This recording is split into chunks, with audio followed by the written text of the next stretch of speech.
Ndugu zangu, mimi nimechaguliwa tarehe 22 ya mwezi huu wa pili mwaka huu.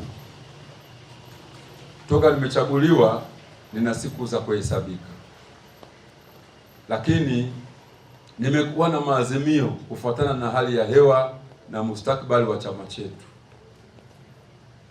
Maazimio makubwa nimeazimia walau kwa miezi 6, mimi na viongozi wenzangu tuliochaguliwa, Mheshimiwa Harub Shamis makamu Zanzibar, Mheshimiwa Miraji Mtibwiriko makamu bara, na Mheshimiwa Injinia Hamad Masudi katibu mkuu.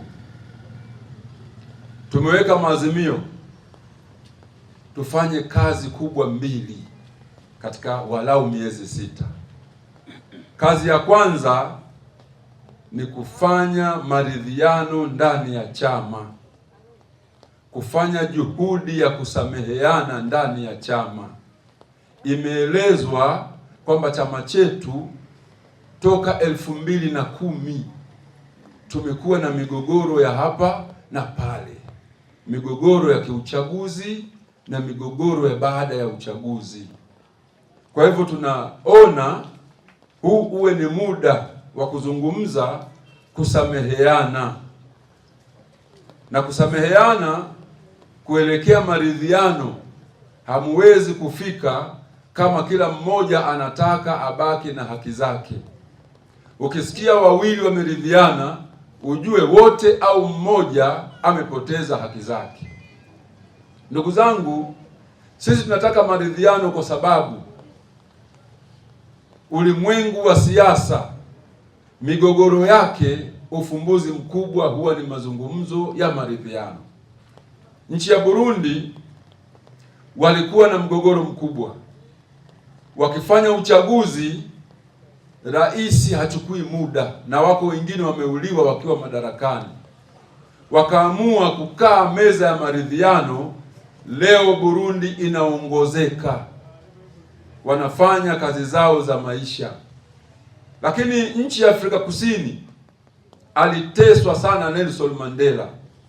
Alipotoka miaka ya 90, alichokifanya yeye ni maridhiano. Baada ya hayo maridhiano, Afrika ya Kusini na maendeleo makubwa, inafikia hadi kuunda helikopta. Kwa hivyo ni maridhiano ndio ufumbuzi sahihi ndani ya migogoro ya kisiasa. Wilaya nyingi zina migogoro. Mwanza kuna migogoro, Mtwara kuna migogoro, Tabora kuna migogoro, Dar es Salaam kuna migogoro. Kuna baadhi ya maeneo makatibu ni wawili wa wilaya. Kuna baadhi ya maeneo mwenyekiti hafahamiki nani anayekubalika. Na sisi tunakuja na mpango. Kwa mfano, Jumatano ijayo tukijaliwa, tutaenda kukutana na kamati za utendaji, wagombea udiwani, wagombea ubunge na mameneja wao wa Dar es Salaam nzima.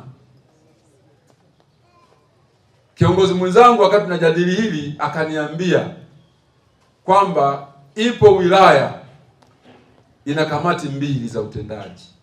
Jibu langu nikamwambia zote zije. Kamati inayojiona inakubaliwa na chama ije, na ile inayoona ina haki sana kikatiba ije. Tutazungumza na kamati zote. Katika hali hii, bila maridhiano hatuwezi kujenga chama. Lazima turidhiane, tusameheane tulipoteleza. Wenye migogoro ya magari, wenye migogoro ya viwanja, wenye migogoro ya uchaguzi, tusameheane tujenge chama.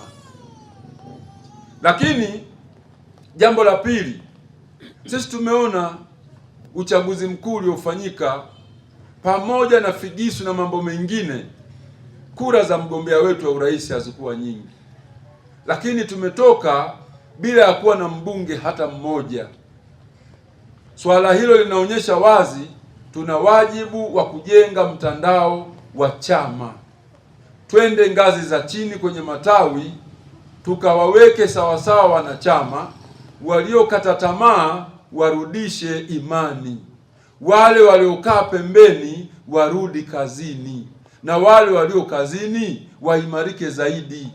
Kisha tushirikiane, tuongeze orodha ya wanachama, tuwe wengi, tuweze kupambana katika chaguzi za serikali, tupate madiwani, wabunge, na hatimaye mgombea wetu wa urais ashinde dola, tuweze kuunda nchi. Sisi CUF kama tutafanikiwa kuweza kuchukua serikali katika uchaguzi wa 2030, tunaamini nchi itakwenda mbele kwa sababu ya sera zetu. Sasa ni simple tu, waone Viva Promotion kwa mahitaji ya printing aina zote, kama vile mabango size zote na aina zote, 3D, 2D na banners, vibao vya maofisini au sehemu za biashara kama hoteli, lodge na kadhalika. Viva Promotion wana print t-shirt na jezi, wanafanya branding ya ofisi kuipa muonekano wa nje wa kuvutia. Wanapatikana Tabora mjini, mtaa wa shule, jirani na chuo cha utumishi wa umma Uhazili. Simu namba 0762484266. Instagram @viva_promotion.